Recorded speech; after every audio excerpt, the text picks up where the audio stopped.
Este pleno extraordinario y la modificación de esta ley tiene como objeto principal la solución a lo que hemos venido denominando el ocio nocturno. Y todos los grupos parlamentarios vamos a votar a favor. Pero es necesario que los ciudadanos sepan qué es lo que nos ha traído a este pleno extraordinario. Efectivamente, el 15 de agosto en Madrid se decide que es necesario para luchar contra la pandemia el cierre del denominado ocio nocturno, es decir, el ocio que se produce a partir de la medianoche, 1 de la mañana, 2 de la mañana.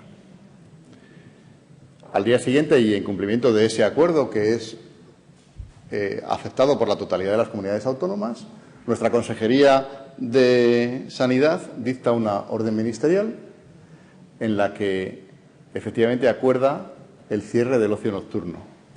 Creo que es importante detenernos un segundo en esto, porque es la Consejería de Sanidad la que cierra algo que supuestamente, y como muy bien nos ha explicado la consejera, es competencia de una consejería distinta. Es decir, estamos en una situación en la que el consejero de Sanidad cierra o altera los horarios que son competencia de la Consejería de Presidencia. Bien, ¿qué problema tenemos? Que, queriendo cerrar el ocio nocturno, lo que hace esa orden de la Consejería de Sanidad es impedir la apertura durante el día de negocios que también se dedican al ocio nocturno, pero se dedican al diurno. De negocios que pueden abrir a las 8 de la mañana y pueden cerrar a las 4 de la mañana. Y que, como queremos que no abran durante las 2 o 3 últimas horas, les cerramos el trabajo durante todo el día. Eso ocurre el 16 de agosto. Ha pasado mes y medio en el que hemos intentado solucionar ese error. Desde el primer momento, lo que plantean todos los grupos de la oposición es que la forma más sencilla de enmendar el error cometido por la Consejería de Sanidad a través de una orden que invade las competencias de la Consejería de Presidencia es rectificar la orden de Sanidad.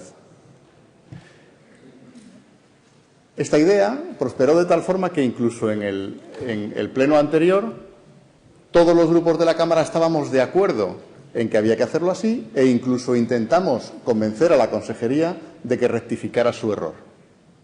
Lo que nos trae hoy aquí es la negativa de la Consejería de Sanidad a rectificar ese error. Y por eso nos vemos abocados a aprobar esta ley. Tenemos claro que esta ley no es la mejor solución posible al problema del ocio nocturno, porque la mejor solución posible hubiera llegado hace mes y medio. Si se hace ahora es un mal menor. Y aprobamos esta ley, que es la propuesta que el Gobierno trae a la Cámara, utilizando a todos los empresarios, a 140 empresarios, como rehenes de su voluntad legislativa.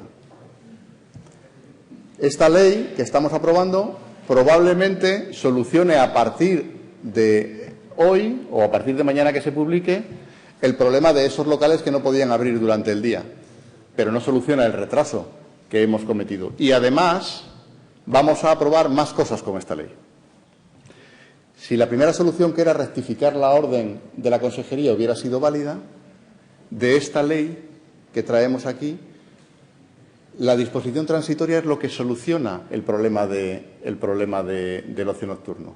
Todo lo demás son modificaciones legislativas que el Gobierno quiere realizar y que trae en el mismo paquete.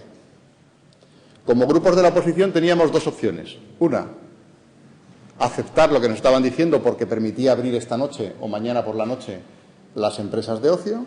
O dos, plantear que esas otras cuestiones que querían ser modificadas con esta norma no estaban siendo aprobadas por el cauce adecuado. Y la existencia de rehenes en esta proposición de modificación legislativa nos obliga a aceptar la aprobación.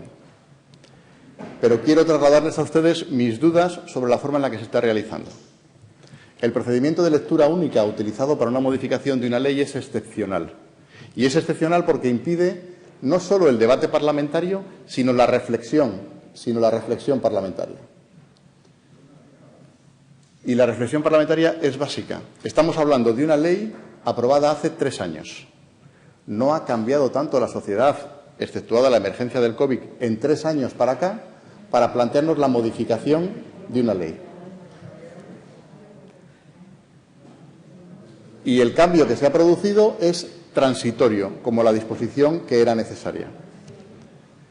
Y estamos haciendo este cambio legislativo sin tener tiempo material suficiente para reflexionar sobre las consecuencias de la modificación legislativa. Y sin la reflexión. La prueba es que el texto que traíamos lo hemos tenido que rectificar sobre la marcha porque había extremos de esa norma que íbamos a aprobar que no nos habíamos dado cuenta que eran mejorables. Pero lo que más me preocupa es que estamos aprobando esta reclasificación, que no es más que un intento de la Consejería de Presidencia de resolver el problema de la Consejería de Sanidad bordeando la literalidad de la orden de la Consejería, creando nuevas clasificaciones y, en consecuencia, un nuevo sistema de licencias. Y lo estamos haciendo sin escuchar al sector, que no ha tenido tiempo, como tampoco nosotros, de hacer una reflexión profunda sobre las consecuencias que esto va a tener. Y, sobre todo, y es lo que más me preocupa, sin escuchar a los ayuntamientos. No sabemos cuáles son las consecuencias exactas que estas modificaciones van a tener en la aplicación de las mismas por los ayuntamientos, que son los que conceden las licencias de ocio. Es decir, estamos regulando la actividad de los ayuntamientos sin tener informes de los secretarios municipales que nos dicen lo que en su práctica diaria va a suponer esta modificación y sin conocer a los que son más expertos en esta concesión de licencias, que son los secretarios municipales. Digo secretarios refiriéndome en conjunto a todos los órganos jurídicos de la Administración local. Y hacemos esta modificación precipitada simplemente por la necesidad del actual Gobierno de, desde una consejería del PRC, sortear una dificultad de una consejería del PSOE. Después de haber agotado todos los medios posibles para que todos los grupos de la Cámara convenciéramos a la Consejería de Sanidad de la conveniencia de adoptar una solución más sencilla.